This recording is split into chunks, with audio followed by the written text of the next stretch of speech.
Ndagoni, wavuvi wenzangu wa Tumbuju, Jamhuri ya Muungano wa Tanzania,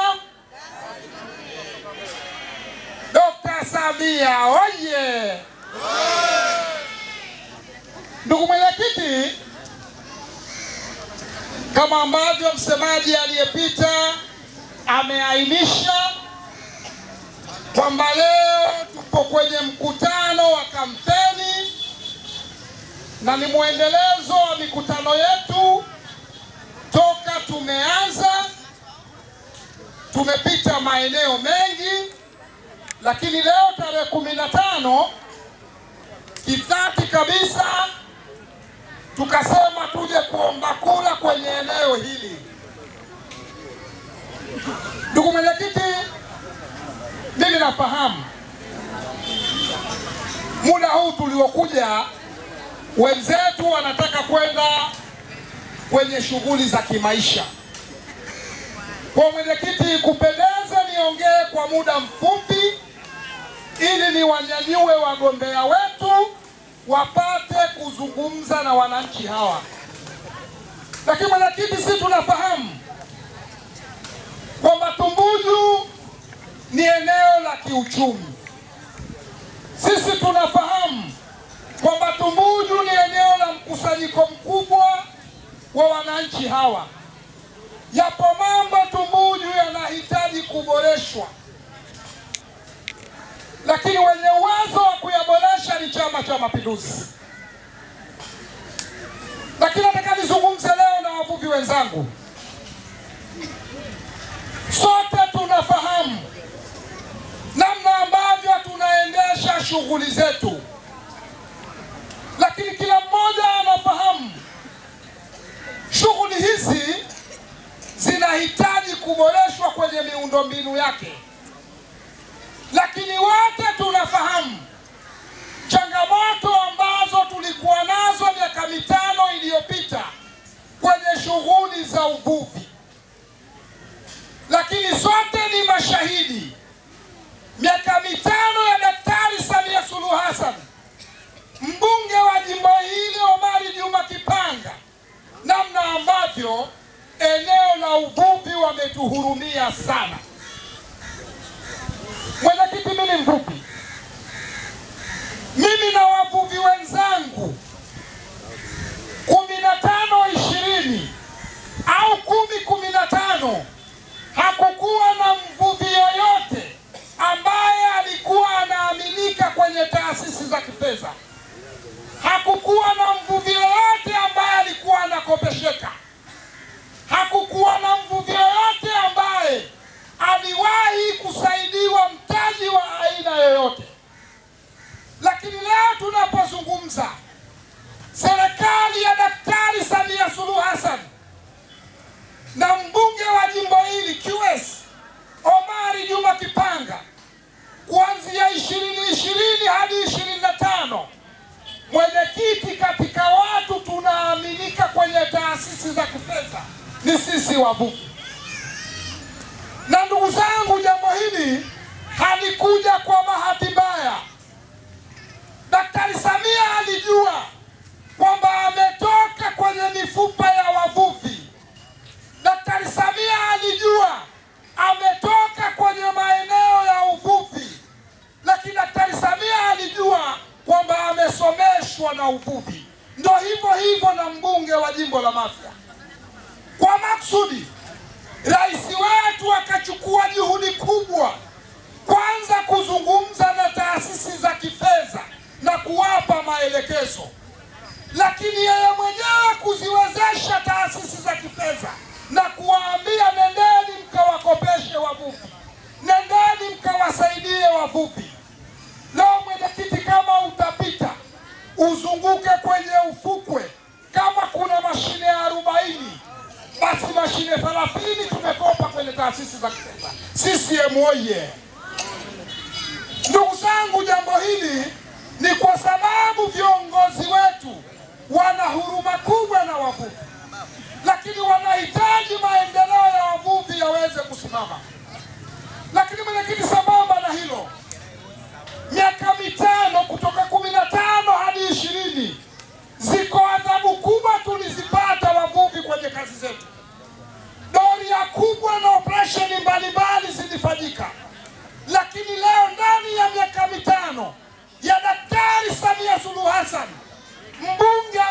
Juma Kipanga kama naibu waziri wa elimu, sayansi na teknolojia, tumeishi ndani ya miaka mitano, hakuna operesheni kubwa, hakuna doria za kututesa mpaka leo tunapofikia hivi. Mwenyekiti, hii ni kwa sababu Daktari Samia serikali yake inawajali sana wavuvi. Lakini hata inapotokea doria zetu za ndani zikifanyika, viongozi wetu wamekuwa mstari wa mbele kuhakikisha kila kitu kinaenda kuwa sawa. Na mimi nataka niwaambie wavuvi wenzangu, nyinyi wenyewe ni mashahidi. Wiki 2 zilizopita ipo doria imefanyika Tumbuli. Tena ilifanyika muda ambao hakuna aliyetegemea kwamba mgombea wetu wa ubunge kama naibu waziri kwamba angeacha kitanda chake na kuwasha gari kuja Tumbuli kuja kuwasikiliza, kwa sababu ilikuwa bado ni alfajiri imetokea na yeye alikuwa bado kapumzika nyumbani. Lakini baada ya kupata simu na malalamiko yenu, alitoka nyumbani kwake akaja Tumbuli, nyinyi mashahidi, akaja kuwasikiliza. Na wale waliopata bahati mbaya ya kukamatwa ni mashahidi wakubwa, wanajua jambo lile mheshimiwa mbunge alilibeba na kuhakikisha limemalizika kwa usalama. Huyu ndo kiongozi ambaye wavuvi tunamhitaji. Mimi niendelee kuwasihi wavuvi wenzangu, twendeni tukamchague Daktari Samia Suluhu Hassan, twendeni tukamchague mbunge Omari Juma Kipanga, twendeni tukamchague ndugu yetu Jongo, kuhakikisha masuala ya uvuvi yanaboreshwa na yaendelea kusimama vizuri. Hawa ndio viongozi wetu wazalendo wenye nia ya dhati kuhakikisha kila mmoja kwa nafasi yake anatafuta riziki kadiri Mungu alivyompangia. Ndugu zangu, uchumi wa Mafia unategemea uvuvi, na ndio maana viongozi hawa wamekuwa mstari wa mbele kuhakikisha uvuvi unaendelea kufanyika, ambayo tulitamani siku moja dagaa letu likipimwa Tumbuli lipakiwe kwenye gari, kama ni kushusha liende likashushwe Kongo. Ndio matumaini yetu.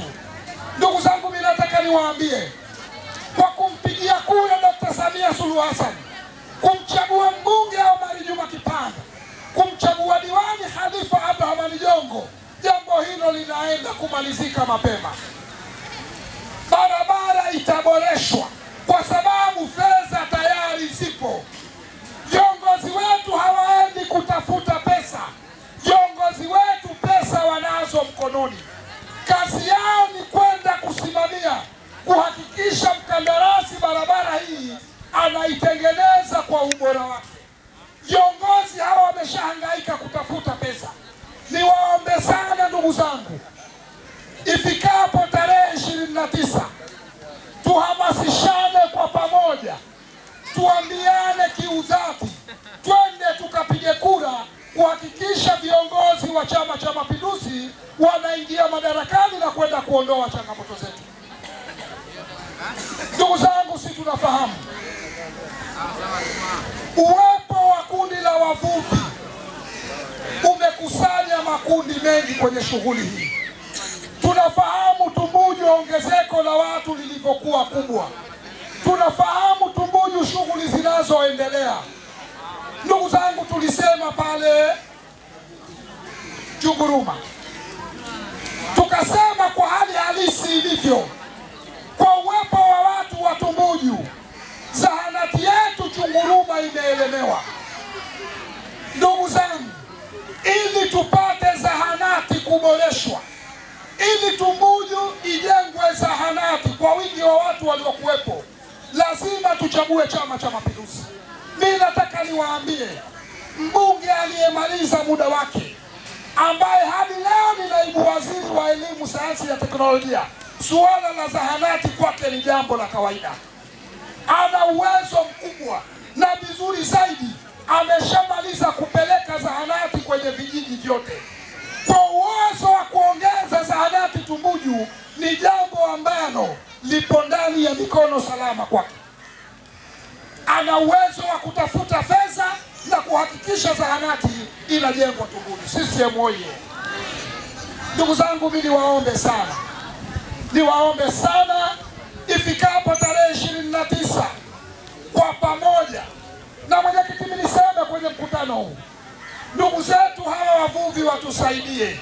Naamini manahodha wapo hapa. Ile siku sio siku ya maskhara. Lazima tujitokeze kwenda kuboresha maisha yetu. Lazima tujitokeze kuhakikisha viongozi wetu tumeenda kuwachagua. Ni dhahiri kabisa kwa ushirikiano wanaouonyesha, mimi naamini ndio viongozi pekee ambao tunaweza kusafiri nao ndani ya miaka 5 katika maisha yetu ya uvuvi. Ikiwapendeza, lazima manahodha mtuandalie mikakati maalum ili sisi mabaharia wenu tuweze kwenda kupiga kura. Mkitupeleka baharini tarehe 28, tutashindwa kwenda kupiga kura tarehe 29. Hata Mheshimiwa Rais ameifanya siku ya tarehe 29 kuwa ni siku ya mapumziko kitaifa kwa ajili ya kila mtu kupata haki yake ya msingi. Niwaombe manahodha wenzangu, ni vizuri tarehe 28 tukapumzika baharini, ikawa ndio siku yetu ya mapumziko, ili 29 tuamke mapema kwenda kupiga kura. Tukimaliza kupiga kura, tunajipanga kwa ajili ya kwenda baharini. Jambo hili itakuwa limetusaidia sana. CCM oye! Mwenyekiti, muda wetu hautoshi. Ndugu zetu wanataka kwenda baharini, nao wanatamani kusikiliza maneno ya wagombea wetu. Nichukue nafasi hii, mwenyekiti, nikupendeze kabisa, ninyanyue mgombea wetu wa nafasi ya udiwani aje kuzungumza na hadhara hii, ili waone kwamba wanadiwani wa aina gani, kwa sababu wavuvi vijana, lakini diwani kijana. Kwa mara ya kwanza kata ya Ndagoni inaenda kupata diwani mvuvi. Uvuvi oye!